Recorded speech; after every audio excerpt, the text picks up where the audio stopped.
Il y a 15 ans a été signé l'acte de décès d'Air Afrique. Ainsi prenait fin à l'aventure panafricaine dans le transport aérien. Les nombreuses tentatives de relance se sont toutes soldées par des échecs, à l'exception de 7 pays. Toutes les compagnies nationales n'ont pas passé le cap des 5 ans.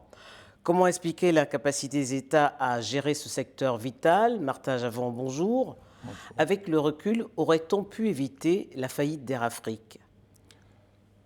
Je pense qu'on aurait pu l'éviter si les États avaient pris conscience que ce qui avait été initialement fait après les indépendances serait très compliqué à refaire aujourd'hui parce que la géopolitique intervient entre les États et il n'y a plus cet enthousiasme qu'il y avait après les indépendances où les États parlaient de solidarité, de fraternité entre eux.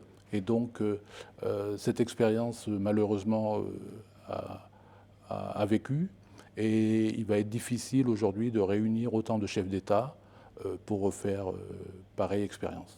Il y a pourtant eu une tentative lors de la conférence de Brazzaville. Pourquoi elle n'a pas abouti pour relancer justement cette compagnie? Absolument. Air Afrique était très endetté à l'époque. Au début des années 90, il y a eu la guerre du Golfe. Le transport aérien était en difficulté. Le coût du kérosène, du pétrole avait augmenté. Le président Houphouët-Boigny est décédé en décembre 1993. En 1994, il y avait la dévaluation du franc CFA, qui mécaniquement a doublé la dette d'Air Afrique parce que la direction de Yves Roland Bicard avait entamé le renouvellement de la flotte par des 310. Et les chefs d'État se sont réunis pour essayer de renouveler un petit peu l'idée d'Air Afrique, mais malheureusement, ils n'ont pas été au bout de cette idée. Et par manque de volonté ou par manque de moyens? Je pense que c'est un manque de volonté politique. Parce qu'il y avait quand même l'ancien gouverneur de la Banque centrale des Afriques de l'Ouest qui pilotait ce projet. Absolument. Charles Konan-Banny. Absolument. Il avait un dossier sous les bras. Et la nouvelle compagnie, justement, devait s'appeler Nouvelle Air Afrique. La nouvelle compagnie, c'était Nouvelle Air Afrique. Et ils n'ont pas été au bout de cette affaire parce que Air Afrique était devenue orpheline. Avec le décès du président Houphouët-Boigny, il n'y avait plus de chef d'État en exercice qui avait créé la compagnie. Donc Air Afrique était orpheline, mais je rappelle que dans le même temps, en 93-94, Air France était au bord de la faillite. En 96, le gouvernement français a injecté 2000 milliards de francs CFA, 20 milliards de francs à l'époque, donc 2000 milliards de francs CFA pour relancer la compagnie Air France. Air Afrique. Donc on voit bien que c'est un manque de volonté politique aussi. Air Afrique aurait pu être relancé avec 100 milliards de francs CFA. Je pense qu'aujourd'hui, la compagnie vivrait. Alors, à défaut de vouloir recréer une nouvelle Air Afrique, panafricaine, comme elle était, qui regroupait la majorité des États d'Afrique francophone, surtout, on aurait pu recréer une Air Afrique sous-régionale. Et puis, il y a eu le projet d'Air CEMAC, qui est resté dans les cartons malgré tout. Absolument.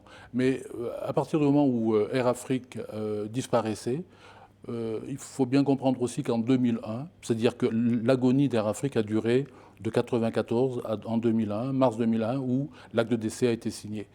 Donc l'agonie a été longue, mais il faut bien comprendre aussi qu'au mois de mars 2001, à Brazzaville, quand les chefs d'État discutaient du plan du gouverneur de la BCAO.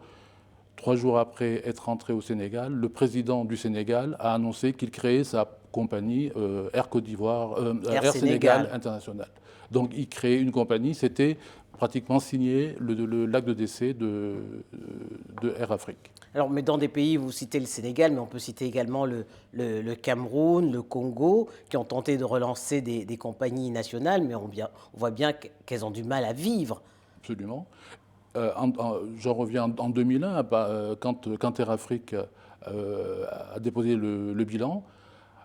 Dans les 2 ou 3 mois qui ont suivi, Sabena a déposé son bilan. Swissair a déposé son bilan. Swissair a été racheté à 100% par Lufthansa. Et donc voilà. Et les pays africains de l'Afrique de l'Ouest et de l'Afrique centrale ont voulu, à tour de rôle, créer leur propre compagnie. La durée de vie des compagnies, c'est 5 ans, 6 ans.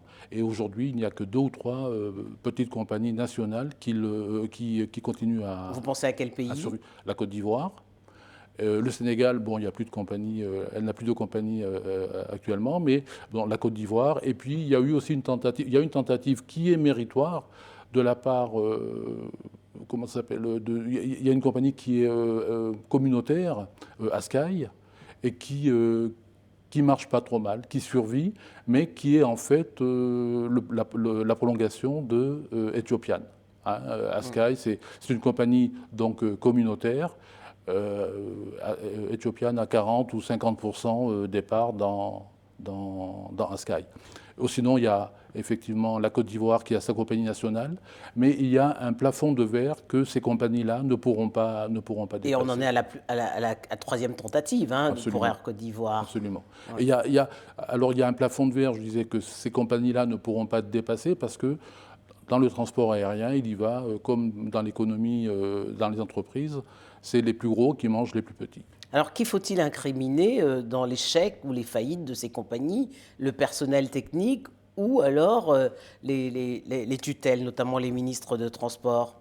Je voudrais juste rappeler une petite chose auparavant, c'est qu'en 40 ans d'exploitation d'Air Afrique, la compagnie n'a jamais connu de crash. Le seul mort, si je peux dire entre guillemets, qui soit mort dans les avions d'Air Afrique, c'est une mort par crise cardiaque. Donc ça veut dire... Donc le personnel n'est pas incriminé. Absolument. C'est l'une des rares compagnies au monde, et en tous les cas en Afrique, qui n'a jamais eu de crash. Je pense que c'est la seule. C'est à vérifier, mais je pense que c'est la seule. Toujours est-il que je pense que dans la disparition d'Air Afrique, il y a quatre facteurs. Il y a 4 facteurs.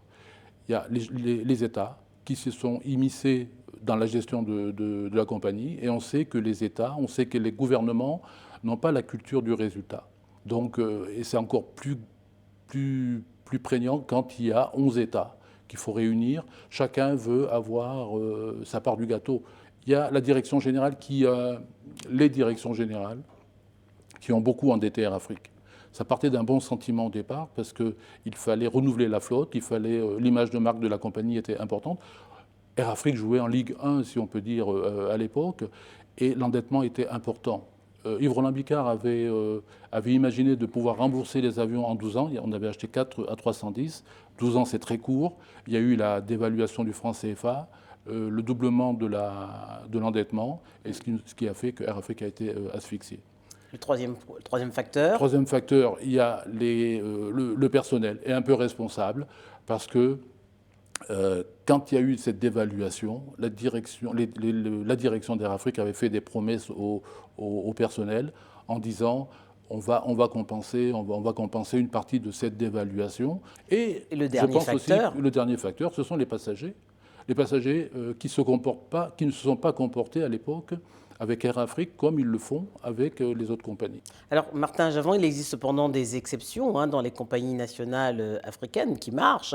On peut citer le cas de la compagnie du Maroc, Éthiopie, le Kenya, l'Afrique du Sud, le Rwanda et l'île Maurice. Alors, comment expliquer leur longévité? Oui, c'est au départ, effectivement, la RAM, Ethiopian, Kenya. Ce sont des compagnies qui datent de 1935-1945. Donc, ce sont des compagnies qui ont commencé à exister 20 ans avant Air Afrique. Et mon idée, c'est que l'Éthiopie, le Maroc, par exemple, étaient capables de faire des vols à perte pour accentuer leur souveraineté. Et pour en revenir maintenant à Ethiopian, ils ont compris, Ethiopian est connu dans le monde entier par sa compagnie aérienne et par le siège de l'Union africaine qui est basé à Addis Abeba. Donc il y a un prestige à préserver. D'abord, et puis ils avaient aussi le monopole de transport du personnel de l'Union africaine. Mais aussi, Ethiopian a fait du transport aéronautique une industrie. Aujourd'hui, leur chiffre d'affaires avoisine les 2 milliards d'euros. C'est une industrie. Ethiopian a fait un coup il y a, entre guillemets, il y a 1 an. ils ont fait un vol entre Addis Abeba et Bangkok avec que du personnel féminin. De la tour de contrôle jusque l'équipage complet, l'équipage technique, les pilotes, les hôtesses, les gens qui entretiennent l'avion et les gens, enfin, tout le personnel qui tourne autour de l'avion. Il faut savoir vendre la marque aussi. Voilà, exactement. C'était féminin, c'était pour dire, ben voilà, ils ont pris une certaine avance et ils en sont là. C'est un choix d'Éthiopiane que de faire ça.